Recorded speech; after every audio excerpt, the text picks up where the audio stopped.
The best thing you could do for your business might just be to take your leadership team to an improv class. But why is the yes and approach so effective to making divisive discussions more amicable and more productive? Stay tuned to find this answer and much more insights from today's guest, Roy Vella. Roy is an entrepreneur and public speaker with a background in financial tech, law, and as you might have guessed, improv. Otis, Roy, and I talk about the importance of authenticity as a public speaker and how that helps you to connect with the audience. Roy also discusses how having a non-linear and ever-changing presentation helps to drive better conversations and get the audience to think of new and better questions. How can you have a productive disagreement instead of making things personal? Why is optimism so inherent to entrepreneurship? And do lawyers make contracts convoluted on purpose? Roy, Otis, and I dive into all this and much more on this jam-packed episode. Quick reminder to rate, review, and subscribe to the show wherever you're listening. You can also find the full videos of the show on our YouTube page. And if you learned something from Roy, Otis, or me in our conversation, make sure to share the episode with someone else so they can learn it too. This episode is brought to you by Tribe and Purpose. The transition from college to that first career is a difficult one, and it's even harder when you lose your sense of identity. If you're an athlete who just hung up the cleats, it's hard to go from being a rugby player to being Joe in accounting. We created Next is Best to help retired college athletes to use their skills to create an impact through entrepreneurship. Next is Best by Know Your Tribe will help you to smoothen that rough transition by helping you establish a clear sense of purpose, an actionable path to success, and the tools you need to manage your life.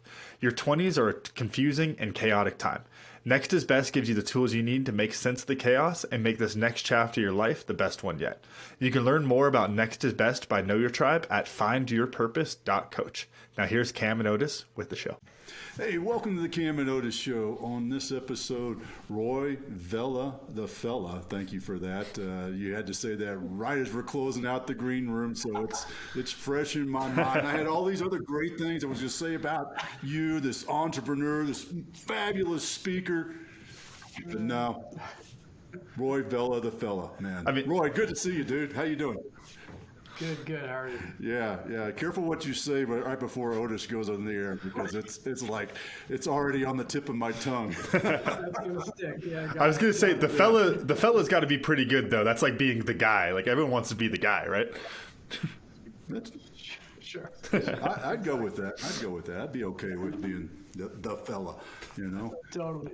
So, Roy, I want to get in. One of the things that always fascinates me, and maybe it's because I'm kind of on the outside looking in at, in that speaker world. I've got a couple of friends, you and some more that do that really well.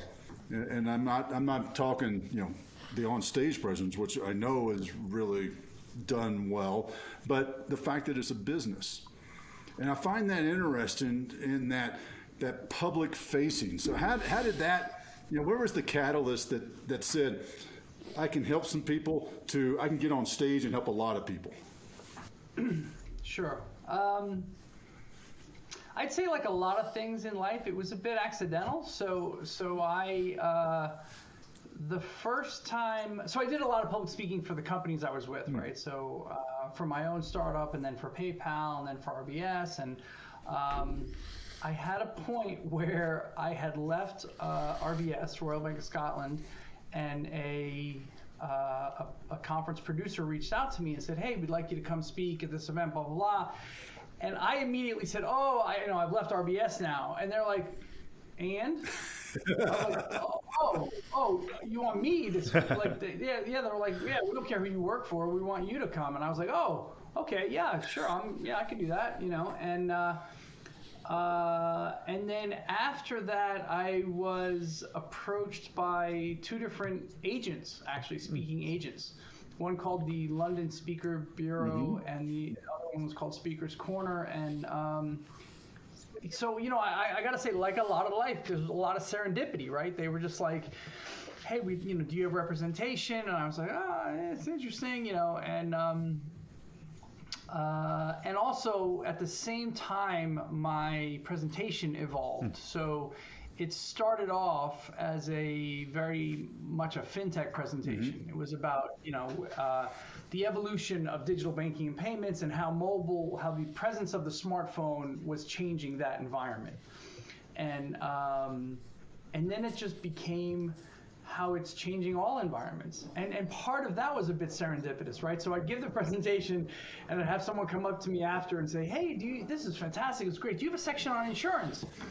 And as an entrepreneur, I said, yeah, of course I have a section on insurance. And then I'd go home and do a section on insurance. Do you have a section on oil and gas? I do have a section on oil and gas. And I go home and I do so literally healthcare, oil and gas, insurance, like you name it, like people, would ask post presentation of what they've seen, and part of it was I used Prezi. I don't know if you know the Prezi, Prezi is a platform that the best way to describe it is PowerPoint or most slide presentations are very linear. Like you get the sense that you're going linearly through a presentation. Prezi is three-dimensional. And what I mean by that is like I'll show an image, and then to get to my next slide, I mean it's still slides at the end of the day, but you zoom in. So you'll go into a part of the screen. So you're constant. So the context feels like you're zooming into an area and then coming back out and then zooming into an area and in Prezi, if you on YouTube you can find some of my Prezi presentations. If you see on Prezi, sometimes depending on the audience and how much time I have and blah blah blah, you pass things that I don't show you. And I discovered that led people to ask. You see what I'm saying? Like in a deck. Yes. So it's as I'm going into the slide, there's that illusion that I'm walking by that storefront. Exactly. Yeah. So in a regular presentation, you never know what's extra slides there are in the appendix, or slides that are hidden, or content that's not being presented, and it'll never pass your field of view. In Prezi, that's not the case, right? So I'll zoom in on something, and there'll be an image of a whale that goes by, and people are like, what was that? Right? And so the human curious nature led people to come up to me and say, do you have more content on, right? Because of that context versus content, right?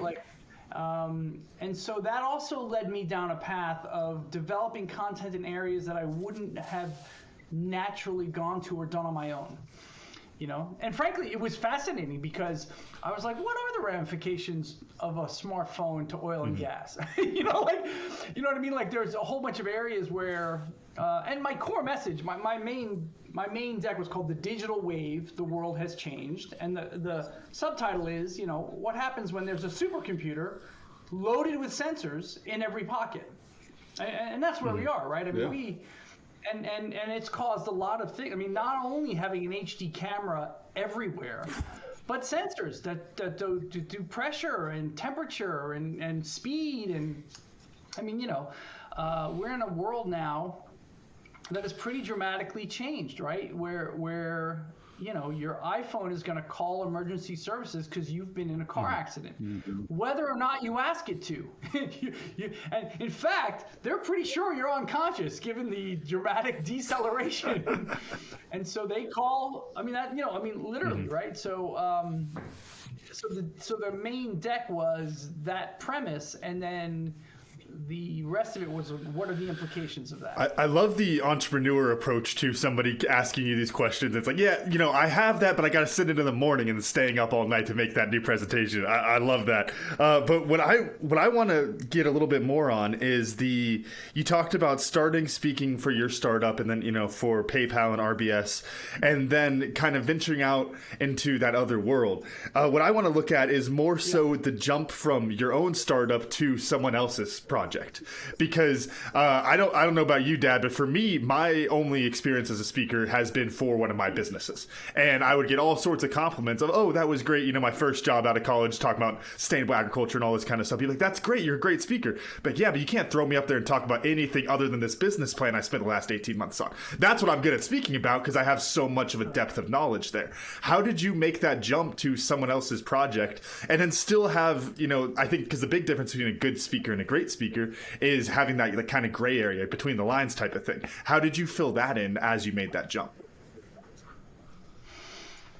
Yeah, I mean, I think part of it is that curiosity thing, right? So I was a speaker on my own, but I also got invited to a lot of panels, right? So there'd be, and also I got invited to panels as the independent guy. Oh. This guy's from a bank. This guy's from a mobile operator. This guy's an independent thinker in the space. Okay. Which gave me a license to say whatever I wanted, and often I would say in large part, I was working out my thoughts on a topic in real time. So someone would say, "But what do you think about that?" Right? I'm like, "Well, it's interesting because you think this and then you think that, but also, yeah, I'm like, and literally, I'm like thinking it through as we're talking, but live, and part of it is, it's not exactly confidence, but comfortableness, right? I'm just comfortable in the being on stage, and being in conversation with and also disagreeing. I often in fact, I've had a number of people tell me they invite me to a panel because they know I will disagree. You're that guy, right? You're that guy, right? Exactly. That's awesome. I love that. And what I'm jumping to, because this is one of the things I talk about as a coach and the guy that helps people get their mind straight, Sure. is how do you be authentic? Because when you're put in that space, there's a lot of pressure to kind of go with the flow and not be who you are. How do you hold that true to yourself? Is there an origin story to this? Well, I mean, yeah. So I was about to say, like, part of that is the fortuitousness of my story. So I'm born and raised in Brooklyn, New York, right? Like, it's almost part of Brooklyn, right? To be authentic, you step out on the front porch and tell everybody to F off, right? I was gonna say, I've heard the term stoop kid. You're just sitting out there on the stoop, right? Yeah, no. Yeah, 100%. I'm impressed you know the stoop. Yeah, no, I mean literally. But the thing about New York City writ large, and Brooklyn in particular, is that it is deeply multicultural, right? Like it's every. And my origin story is all four of my grandparents in through Ellis Island, waved at the Statue of Liberty, signed the book, settled in Brooklyn, and you're surrounded by people who are all very different than you, right? And it's less. I would say Brooklyn is sort of less of a melting pot and more of a salad, right? Like there's just everyone's like, no, I'm a cucumber, yeah, I'm lettuce. I'm like, like people are very individualistic. In who they are and their personalities, and there's pride of origin in that regard. Like telling people what you think is kind of expected. In fact, culturally, if you didn't, the respect goes down. So what's respected is authenticity. Tell me what you really think, right? If you leave people with a sense that you're just telling me what I want to hear, people are like, what's up with that? What comes to mind for me is like if you travel in India or other places where bartering is expected, it's disrespectful not to barter. Like they feel insulted. Like there's if they say a price and you say okay, they're like, well, what was the point of that? Like, like they the back and the forth and the hemming, the hawing, the negotiation, So that authenticity has always been a part of my life, I would say, and it's kind of what I bring to stage, or when I'm no different on stage than I am off stage. I'm like those actors who are like, yeah, they're just playing themselves. They're not. They don't disappear into a role. They are the role. And I think part of it is just the way I was raised in New York in the 70s and 80s. That was the expectation. Be true to yourself and to say what you believe, and let's fight about it. Because I want. Literally, let's have a cogent argument. I mean, part of what we're missing these days is that, right? The willingness to just have an argument, have a debate. Like, let's discuss why we have a different view. Yeah, I think I think that's a really interesting thing, because that's one thing, you're talking about being the one who can disagree on the panel. Yeah, I think that's a really important thing. But then one of my first thoughts, and maybe this is different in my upbringing, didn't grow up in Brooklyn, but is how often the disagreement can derail a conversation. Like I say this all the time talking with folks about, various subjects, where it's like we're talking past each other. We're just arguing at things that aren't here anymore. We're not actually having that conversation. And I think disagreement can devolve into that so fast. So what do you think it is that you do differently, or that people from Brooklyn do differently, that kind of allows the disagreement to exist without going into, the fist fight, or maybe it does need to go to the fist fight? Right. I mean, I can't talk for all of Brooklyn, but also part of my upbringing and my training is improv. So I did a lot of theater improv out of undergrad and then in grad school and post-grad school. And there's a fundamental premise called yes and. So in improv, it's all about building. And what I mean by that is the worst thing, an audience will accept anything from you if you're building on what's come before. If you destroy what's come before, they're disrupted. So I'll give you a great example. So I'm on stage and I'm clearly at a sink washing my hands or doing dishes, right? If the next actor comes in and walks through my sink, literally the audience flinches. They're like, what? Whoa, he just walked through the sink. Like, so you can't deny the reality that's been created. If you do, they just need justifications. Like, why did we put the sink on wheels? I hate it. It's all over the room. As long as as long as you justify the reality, they relax again, right? So it's about yes and. So it's what you've done and this other thing. And frankly, that's how I tend to disagree. Oh, I hear what you're saying about that. That's a very interesting, but I see why you would say that given what you do at the moment. I also think, or it seems to me that it might be, or like you're building on what's come before. Our tendency is often the opposite. It's no, but, or yes, but. Yes, but is yes, but is a complete negation. Like the but eliminates the yes, right? And so the art of debate and disagreement, in my opinion, is a lot of building on what's come before. And you may disagree with it. You may, but it's appreciation in why someone says that, right? Or why they think that, or in my experience. That's saying, I understand your experience. In my experience, this other thing seems to be true, or and you'll notice a lot of the words are not definitive. Seems to be, appears to be, might be, like kind of door openers, right? They're door openers. Yeah. They're not saying is. If you say is or no or but, you're negating the reality. And again, audiences flinch when you do that. They're just like, it's a bit more confrontational, denial of reality. And improv training is a lot about that. So the other thing about it, as an improv performer, specifically when you're working in physical spaces, you're making things up. You're putting a door here, you're opening up an invisible door, blah blah blah. Is hyper awareness. I have to, when there's an actor on stage behind me, I have to constantly be glancing back to see what they're doing. Because if they create something over there, I can't destroy it. Or if I do destroy it, I have to explain why I destroyed it, right? Like, yeah. Anyway. I'm fascinated by this, and I want to jump into a tie of how that sort of we'll call it the yes and plus hyper awareness, how that created the entrepreneur mindset. How did that build on, or how is that a complement to that? Yeah. Well, because everything's an opportunity.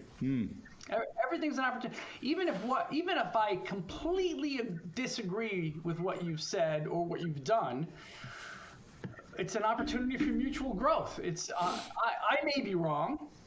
I may learn something. You may build on what you've said, or I go, oh, I get it. Oh, I see that. Or I may help you grow. I may go, but what about blah, blah, blah? And you go, oh, interesting. So, and it is that opportunistic mindset, right? That there's a positive opportunity in growth. That forward motion, collective forward motion, is an opportunity. I mean, again, part of it is optimism, right? My sister loves to joke around that, that I don't know how to have a negative experience, like and I'll tell her stories.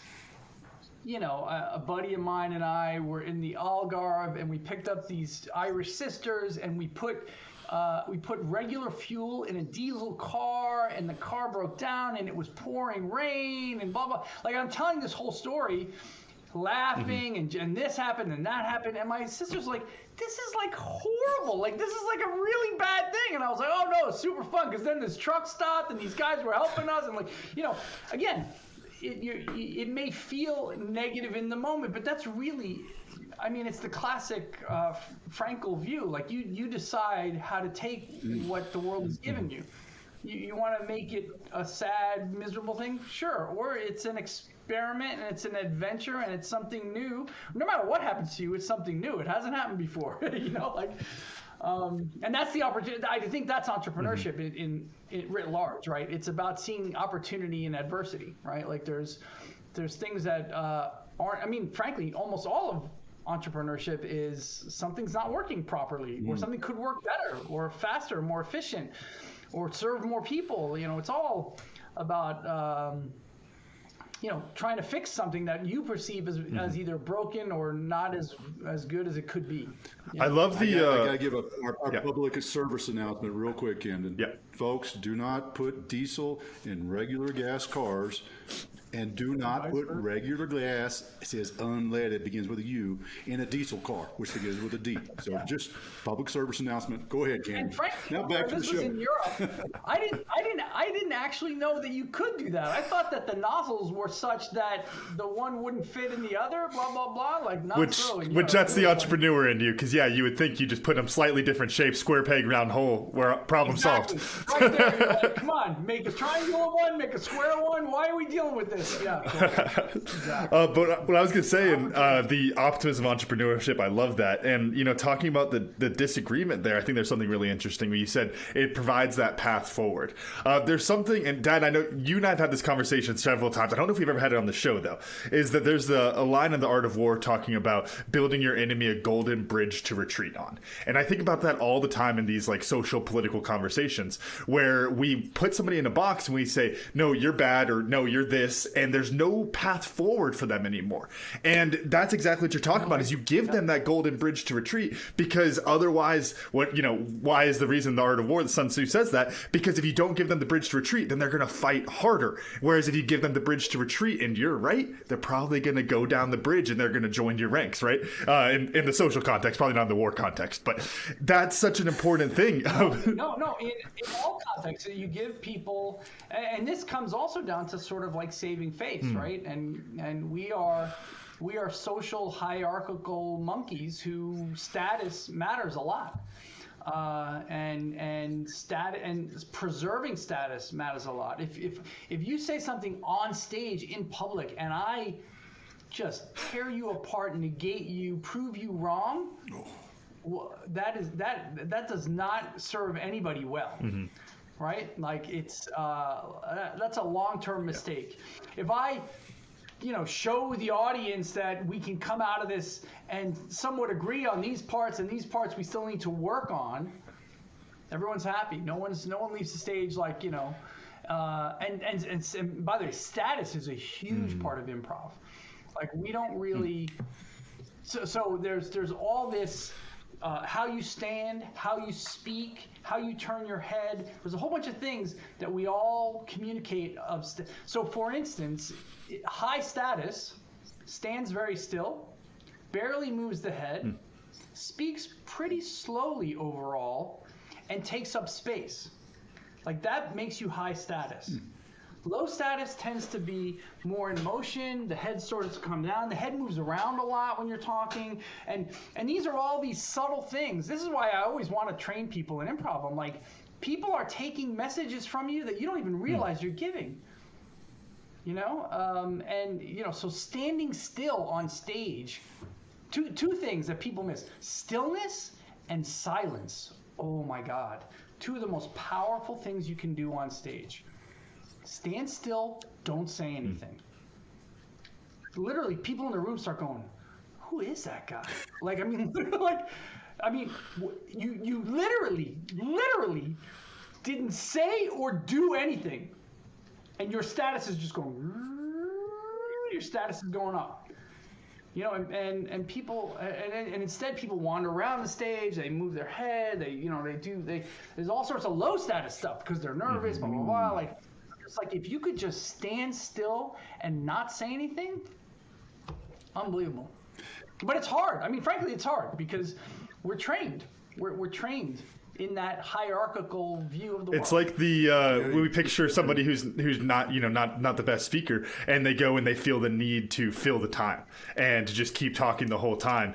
And as much as we think, oh gosh, can't have radio silence, that type of thing, then you go see a really good speaker, and if they don't know what they're saying next, they'll pause. And then they'll think about it, and then they'll come forward with it, and then that works so much better. And it's one of those things where it feels wrong, but it's like as soon as you see it in someone else, you can tell that it's working. Totally. Yeah. No, exactly. And again, so this is why I say, like, I almost feel like I sort of cheated. Like, my improv training, hugely valuable. Did you realize that? And the other, did you realize that right away, or did that take some time? Like, you were doing it naturally, and then you thought back and you were like, "Oh wow, this is just improv. No wonder I'm good at this." Like, what was the order there?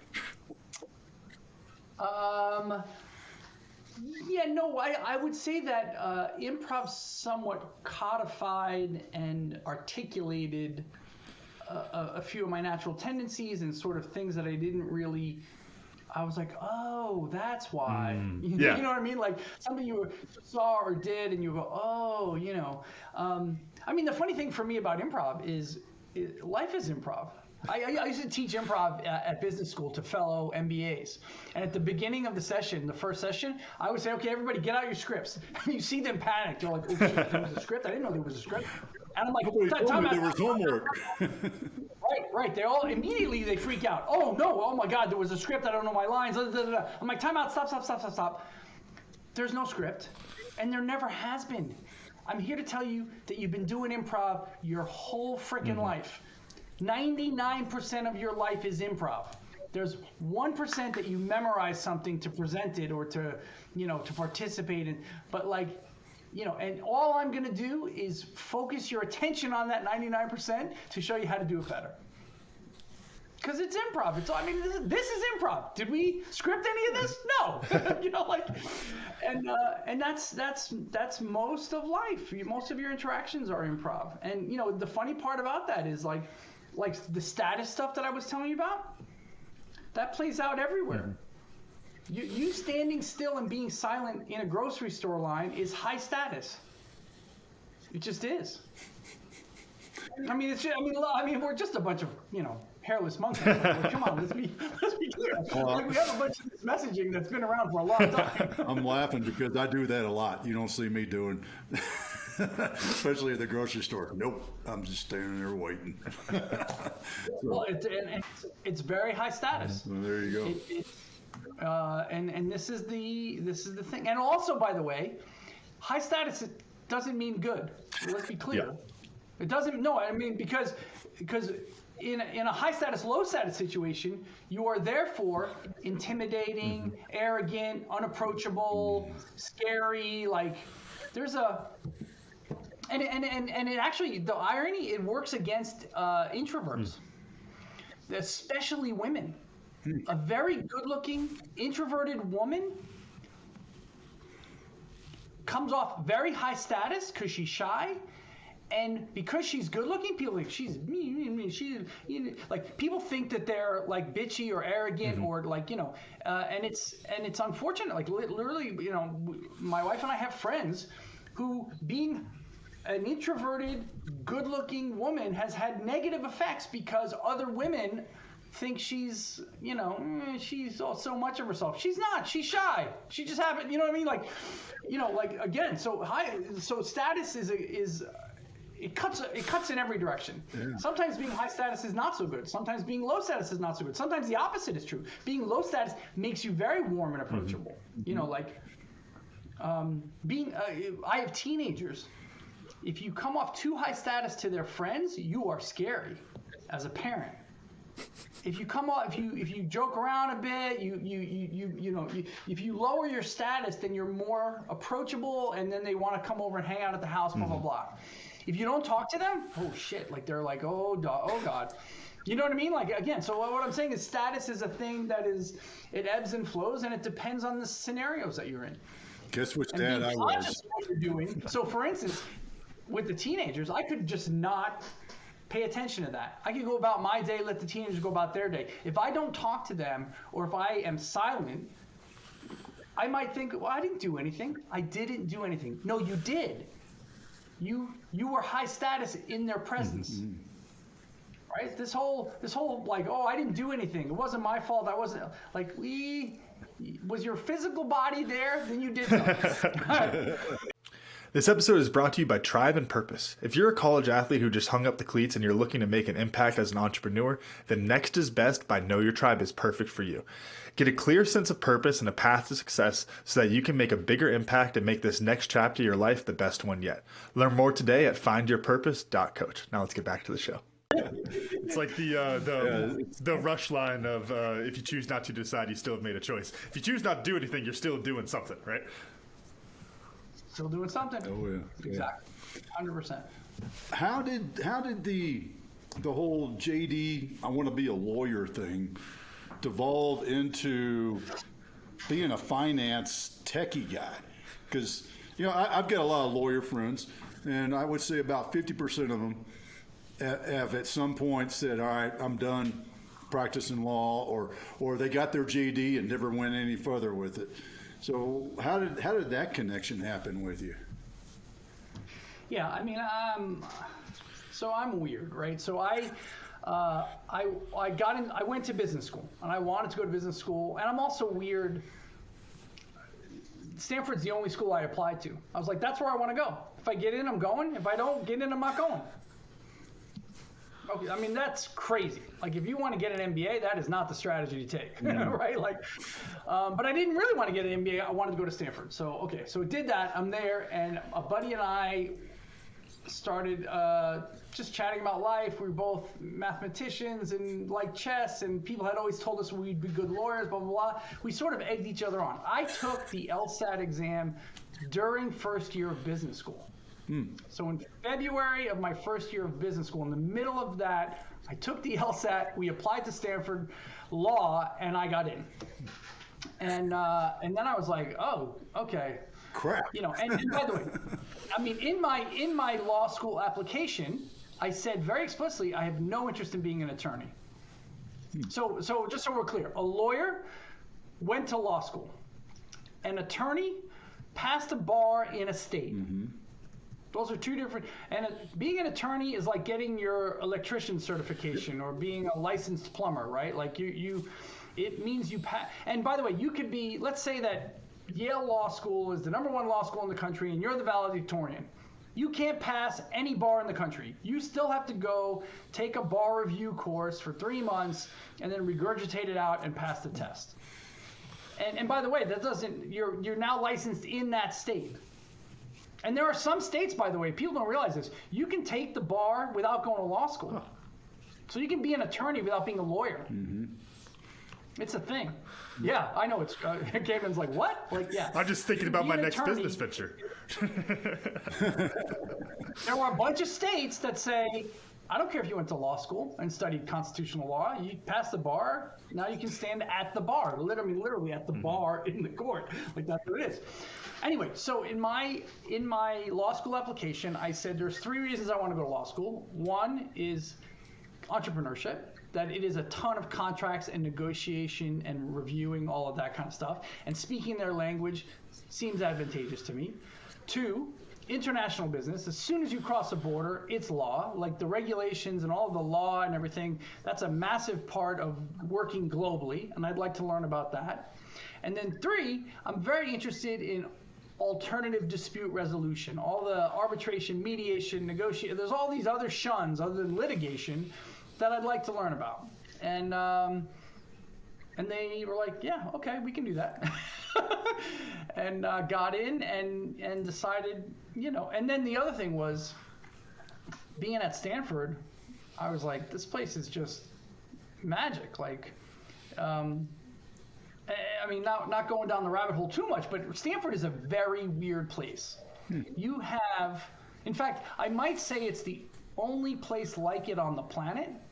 You have the pinnacle of a medical school with a hospital, an engineering school, a law school, a business school, an education school, an arts center, the Hoover Institution. There's a linear accelerator. There's they just happened to build the school in an apple orchard and then bought up land around the orchard. The density of human knowledge within a 20-minute bike ride is ridiculous. Like I love Harvard, love Oxford. There's all these great institutions, but nowhere else is like that. Like, Harvard is dispersed throughout, Boston, and Oxford is like, it's just weird. Stanford is weird. The density. I mean, I would be leaving my house at business school, and the guy's like, "Where are you going?" I'm like, "The president of Ireland is here tonight. I want to hear what she has to say." Like, it's just like. I mean, it's just a crazy environment. So I was like, 2 more years here? Yeah, I'll do that. Sure, So yeah, so I never did. I did a summer stint at a law firm called Fenwick & West just to confirm that I was right about I don't want to practice law, and I was right. I'm like, no, that's not a thing for me. So I'm a strange JD MBA. I'm a 4-year MBA who did a JD on the side. Yeah. Well, how did you leap into the finance world from? Yeah. Because most MBAs, it's about running a business. It's not, there's finance to it, but Again, I left school saying now's the time. Not everyone, but you realize that your risk profile over time is just going to naturally diminish, right? Like you're the highest risk you can take is when you're a teenager, and then your risk comes down over time. And so I was like, yeah, I'm going to start a business. Like, I want to be I've always been an entrepreneur. Me and my brother started a driveway sealing company in high school, like blah, blah, blah. I've always, paper routes, you name it, all that. And so happened to cross paths with some classmates who had this idea, who I was like, and it was around online accounting, and I was like, yeah, I could do that. And being a math major, I was sort of naturally led towards fintech and finance and that stuff. I wasn't a finance guy. I mean, frankly, my first job out of undergrad, I worked in marketing and advertising in Chicago. I was like it was like Mad Men. In my book, would make more sense with your improv. That's kind of, it kind of flows together. Yeah. So I ended up in the fintech world, and then sold that company to another company, and then got recruited into PayPal by another classmate, and that was the early days of scaling PayPal, and built through 3 new businesses while I was in PayPal. So a lot of again, I think the really honest, successful people will describe to you how much luck is involved in their lives, right? You have to be, you have to be present and aware to take advantage of the luck, but a lot of it is luck. Yeah, preparation and opportunity. And if you're not looking for the opportunity, it's just going by, just like the slide. It's one of my favorite British sayings. I was in London for the last 12 years before I came back to the States, and one of my favorite British sayings is that there's no such thing as bad weather, just bad preparation. Yep, and you learned to carry an umbrella every day in London, didn't you? If you're cold, you didn't prepare well. Right. Roy, you talked about all of these different areas of your life and how they work so well together, and it seems like you've had some people trying to put you into these different boxes, and you've resisted it. How have you been able to not get into that shiny object chasing mode from there? Because people trying to put you in those different boxes, you broke out of that, and then you were able to chase the right shiny object for the right amount of time and not just run off and go do your own thing too much on the other end of the spectrum. How did you balance that? Yeah, I mean, it is as with all things, it's a double-edged sword, right? Like, so my kind of insatiable curiosity can also be chase the shiny object, right? Like I love learning new things. I love talking to folks in areas I know nothing about, and that, you're right, that can be a continual chase the shiny object thing. I mean, I think it's, you focus on what you find more engaging than other things, right? So things can be interesting or pique your curiosity without you having to deeply engage in it. The focus comes when you go, yeah, I'd like to spend some time with that. And frankly, a lot of it is people. So you reach a point in your career, and I'm sure your dad will agree, where it's really just about the people. Like the content of the activity is less important than the context of the activity, the people involved in it, right? And working with a group of people that you like and respect, and you can build off each other. And, it is that team dynamic. It is that flow thing where, you get with a team and, things start to hum. That flow thing that happens is magic, right? And it almost doesn't matter what you're doing. Like, as a team, you're doing your thing and it starts to hum and you're like, this is good. Like, you can feel it, But you're right, there is a distraction element. I mean, for me, I am a bit of a junkie on the kind of creative problem solving of the early days.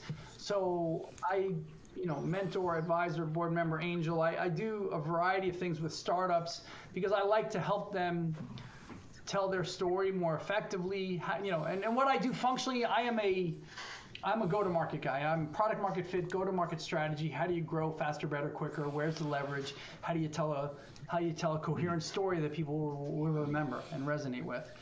And so I like doing that with startup guys, right? They have this thing that they're fascinated about, and especially the scientist, inventor, engineer who, I'm like, okay, we're in an elevator. Give me the pitch. And like 15 minutes later, I'm like, okay, stop, time out. Like, this is the tallest building in the world. And then the way my mind works, I just tend to think in metaphor, analogy, simile, and I'm like, so it's like blah, blah, blah. And they always go, yes, that's exactly what it's like. And from now on, we're starting with that, I was talking to a guy recently. I mean, it's not worth getting into the weeds, but in short, he was pitching robots to CTOs. Mm-hmm. He was saying, you don't need as many engineers. This is way more efficient and blah, blah, blah. And I was like, it's not true. Like, you need the engineers to use the software you're selling. Mm-hmm. I'm like, you're selling Iron Man suits, not robots. And he was like, oh, he was like, his next deck was all Iron Man. It was like, the whole thing was like, and and again, I mean, that's a great example of people sort of missing what motivates people, right? I'm like, you're pitching a CTO about lowering his headcount. How do you know that that's what like, some people, headcount is what drives them. They're like, oh, I manage a team of 50.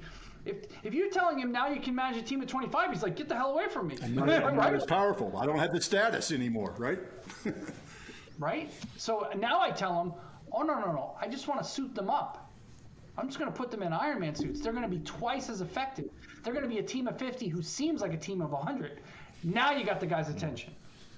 Right? Like, anyway.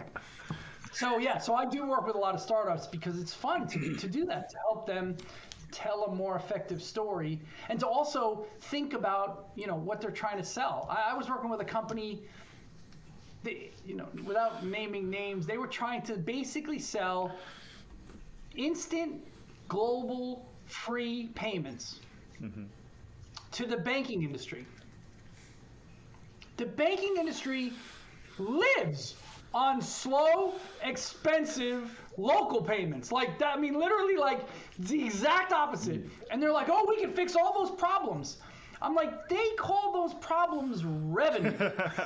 Like, what are you, like, it was just ridiculous. I'm like, you're solving a problem for someone else, because for the banking world, you just decimated their revenue. Like, that doesn't Anyway, so it's all about thinking about also who's listening, what's on the other side of the table that you're selling. How do you stay on your current project then? Because you're talking with all these other people. I could use an easy story of our podcast producer who we co-founded a company together, Norman, on that chalkboard over there where there's usually tribe and purpose stuff and podcasts and all these types of things. We did a couple hours on space junk because he came in and said, "What are we going to do about space junk?" And I said, "Well, we got to do something." And started writing the stuff all out. From the farm, right? Exactly. So how do you keep yourself from spending too much time on those, even if it's just a little habit or whatever it is for you to get back into whatever your current project is? Sure. Yeah. I mean, I always think of the world as axes, right? There's breadth, at one point I was fully breadth. I was doing projects, retainers, a lot of public speaking. I was all over the place. I wasn't managing a team. And then there's depth, like own a team, run it. I came back to the States running North America for a UK company. And that was focused on the team, building that team out, building that. And the reality is they can be equally interesting, right? If you're just breadth, you're a dabbler. You don't really own anything. You don't really, I've had multiple clients come back to me years later and say, "Did you know after we did, then this happened?" And I was like, "Yeah, no, I haven't been stalking. I have no idea what happened after our project ended."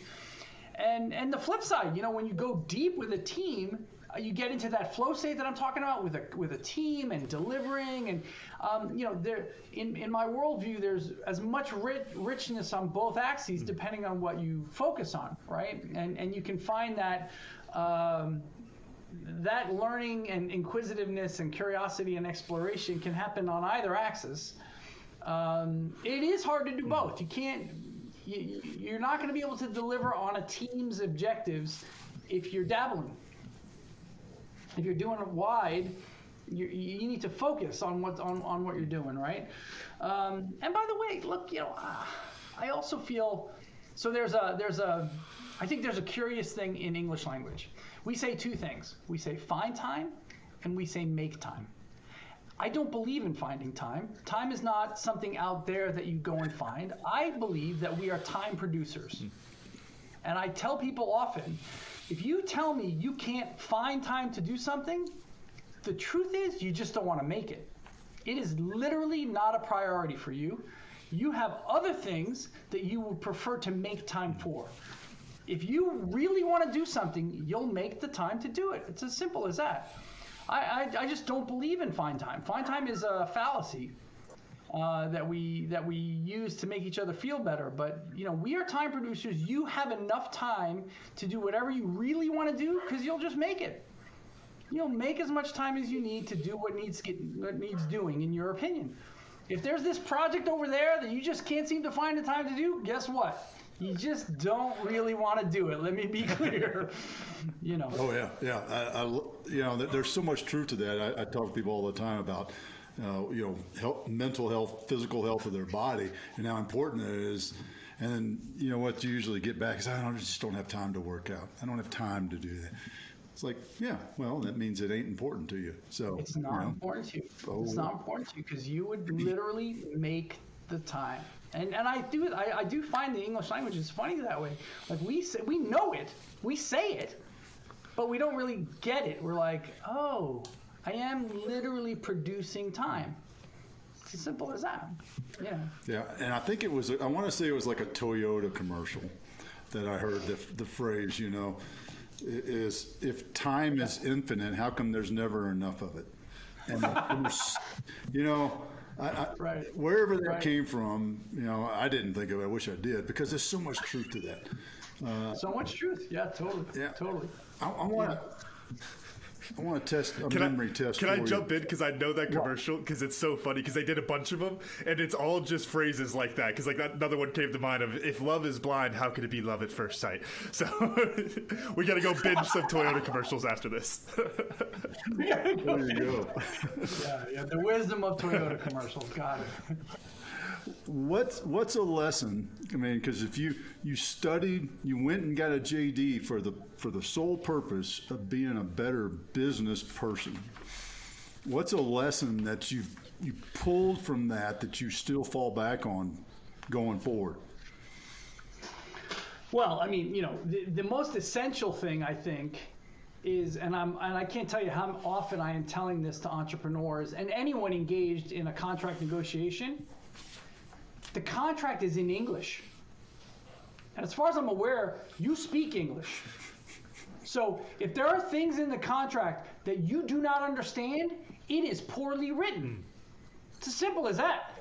Go back to your lawyer and say, I don't understand what this says. This is the biggest run-on sentence in the history of English. Make this comprehensible. Because contracts don't need... The contracts are incomprehensible, so you have to hire a lawyer. But they don't need to be incomprehensible because they are in English. If lawyer speak was a different language, fine, but it shouldn't be. And if you are the client who the lawyer is paying, screw that. Write that in a comprehensible language for me.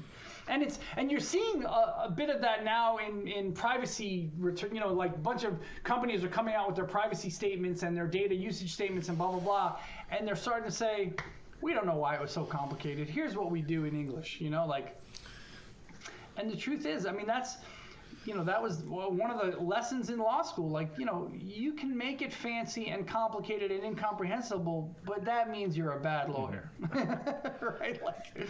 That makes me think of a story I've heard talking about, like academia and how so many academic papers are just completely impossible for the normal person to read because they don't have the background in that specific science. And even going into another department, it's impossible to read. And, the reason I think of that story is because that was the main reason there isn't necessarily like a gatekeeping thing as much as it is if I'm around a bunch of chemists all the time, I'm going to speak more and more just in chemist English rather than the generic English. Do you think that's what it is with the lawyer side, or do you think it's a little bit more of a conscious gatekeeping? Because that's what people tend to say, but I wanted to give you a chance to defend the profession a little bit. No, it's not. It's not that there are words. So in a vernacular of a space, in chemistry, in astrophysics, and there are words that we don't use every day and they use every day. Fine. That's not the problem in law. It's not that there are, it's not that you need a dictionary with you to read the contract. It's that it's convoluted. It's not written coherently such that you can just read it and go, okay, now I know what our agreement is, right?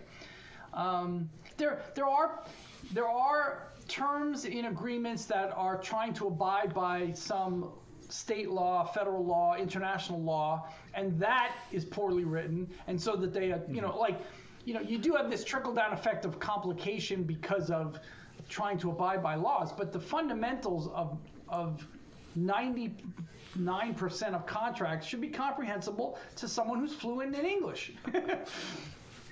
I mean, and do I think it's conscious gatekeeping? I don't know. For some of them it is. For some of them it's like, oh, you need to, let me interpret that for you. It's like, well, but you're not translating it into a different language, so why the hell do you need to interpret it for me? I laugh at that because it always reminds me of the business IT guy. The business IT guy is always updating your software. And he's always updating your software, which always screws something else up. So I've always got to keep my business IT guy.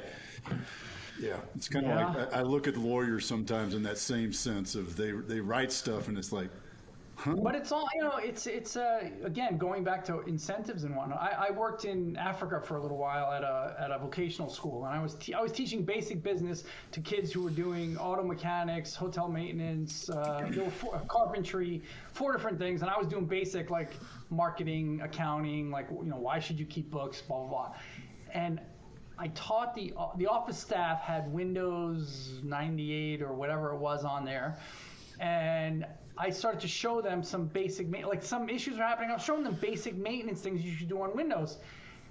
I got in huge trouble because one of the board members you brought it to mind because he used to get paid to come in to do that stuff for them. Instead of showing them, he would do it. And he yelled at me, why are you showing them? That's not what you're here to do. I was like, Oh, okay. You know, like it's, again, like people have different incentives and motivations, and you know, being aware, it's like, oh God, you know. And I was pissed. I was like, come on, dude, like teach them how to fish. What are you doing? I got to ask this question. Was your secret sauce as a speaker in the UK that you were a funny talker?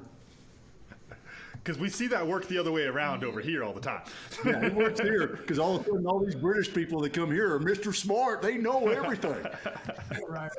Yeah, I mean, I think funny's part of it. I think having a somewhat generic American accent, like especially coming from Silicon Valley, like 12 years in Silicon Valley, I think a huge part of my pitch was that I came from the future. They were like, oh, tell us what's happening in the future. You know what I mean? Like literally, like and because of my content around the digital wave and all this kind of, you know, how technology is changing the future, it was advantageous to have an American accent because the European perception or the EMEA, you know, I presented all through EMEA and everyone, Europe, Middle East, Africa, and that American accent gave a perception of, you know, Silicon Valley. Ooh, what's going on there? You know, Instant authority, right?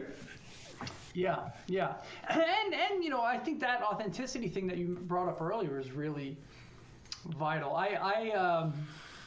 I presented at some public event, and the CEO of Aviva Insurance came up and said, hey, we're having a leadership offsite. I'd love you to come present. I'm like, great. You know, so I go, I do their leadership offsite. Then all the EVPs and SVPs are like, you got to come do my team. Like, you know, like I'm presenting to the top 100. This is like an organization of like tens of thousands of people. They're like, yeah, come do my. So inside Aviva, I presented, I don't know, like a few dozen times. And there was this one guy who was like the coordinator, like every time another team wanted to retain me, he would organize. And he kept like staying and watching the presentation. And I went up to him like, what? You must be so sick of this presentation. Like, what are you doing? Why do you stick around? He's like, no. I learn something new every time. And I was like, what? He's like, A, you never say the same thing twice. I mean, it's close, but not the same thing. And B, it's so fast and there's new things that my brain hooks on to different things at different times. He's like, I'll keep coming as long as you keep presenting. I was like, okay, dude, whatever works for you. But you know, I mean, part of it is that I am genuinely interested in the content of what I'm presenting. I mean, I often tell presenters that if you do not find what you are presenting engaging, interesting, and worthy of your attention, do not present it. Like, because if you don't, you can forget about everybody else. Like, you know, yeah. Yeah, it becomes the Charlie Brown teacher, right? Womp, womp, womp, womp, womp. Yeah. If you're not engaged and fascinated by what you're presenting, I mean, literally, I can guarantee the audience won't be. Yeah. You won't be asked back. You're not going to be asked back. Yeah.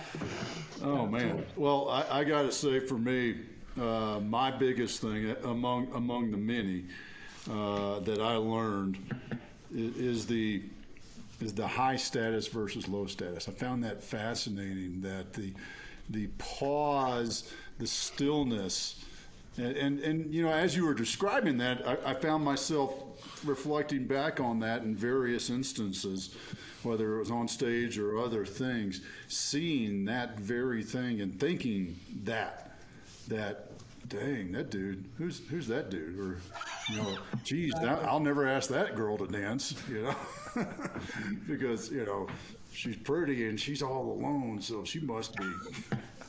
Right? I mean, it's really ironic that how that works, and the fact that it's a double-edged sword also. So something to be put in your toolbox and used in the future properly. Totally. I mean, just literally simply being conscious of it puts you above 85-90% of people. Yeah. So here's my thought, Camden. Christmas gumbo is coming up just around the corner. By the way, Roy, if you find yourself out this way in Colorado here in a couple of weeks, give me a shout and I'll tell you where we're at. Love gumbo. Oh yeah. Well, maybe I'll just stand still in the middle of the house for 20 or 30 minutes and see what happens. People are used to that with you, though. Yeah. Exactly. I mean, hell, that's why Grandpa is more intimidating than other people, because he's just willing to just sit still and silent. That's right. And the grandchildren are like, oh, don't disturb. Look how still and silent he is. And by the way, that's why we have that perception. Kids are like, I mean, they're all over the place. Yeah. And you literally slow down as your status goes up. Like, I mean, you just kind of, I mean, it's not artificial. It's just the way the world works. Like, your status increases and you, yeah. Camden, how about you? What'd you learn? I had to stop myself because I was looking off and having a little chicken or egg thought process going on that. But pull it out. We got to wrap the show. But Roy, you said this of, you can't deny the reality that's been created when we were talking about the improv and the yes and I love that because you got to meet people where they are. You can't force them into your reality. You've got to meet them where they are, and that's the only way you're going to figure out that path forward. So I love the way you put that. Yeah, cool. Roy, how about you? What'd you learn? Oh God, we covered a lot of ground today. Yeah, no, it's just interesting to hear what how you perceive what I'm saying. I'm watching your facial expressions and reactions, and I'm going. I mean, that's the other thing, right? That is feedback, whether you intend it or not, right? And so you guys are great listeners and great inquisitors, because I could see you going, oh, and doing that, what you just did, Ken, you're like, oh, how does that impact what I'm, like you're reflecting on how that reflects in your own lives, Awesome. Roy, how do folks find you? What's the best way to connect, see what you got going on next? Best is probably LinkedIn, just my name, Roy Vella, all one word. I mean, frankly, my name at Roy Vella is on Twitter, LinkedIn, Roy Vella at Gmail. Like, I have been lucky to have a bizarre or somewhat unique name that places me everywhere. So, yeah. Awesome, man. We really appreciate your time and insights to business and improv and even JD. Makes me kind of relook the whole JD program. So really appreciate your time today. My pleasure, McGregor. It's good to chat with you. All right, Camden, run us out. All right. Thank y'all for listening to the Cam Otis Show, and a special thanks to our guest, Roy Vella, for joining us today. If you enjoyed today's episode, make sure to pass it along. Follow the Cam Otis Show on Facebook and Instagram. Full videos of our show are on our YouTube page, and the full archive of our episodes is available at www.camandotisshow.com. Thanks again, and we'll see y'all next time.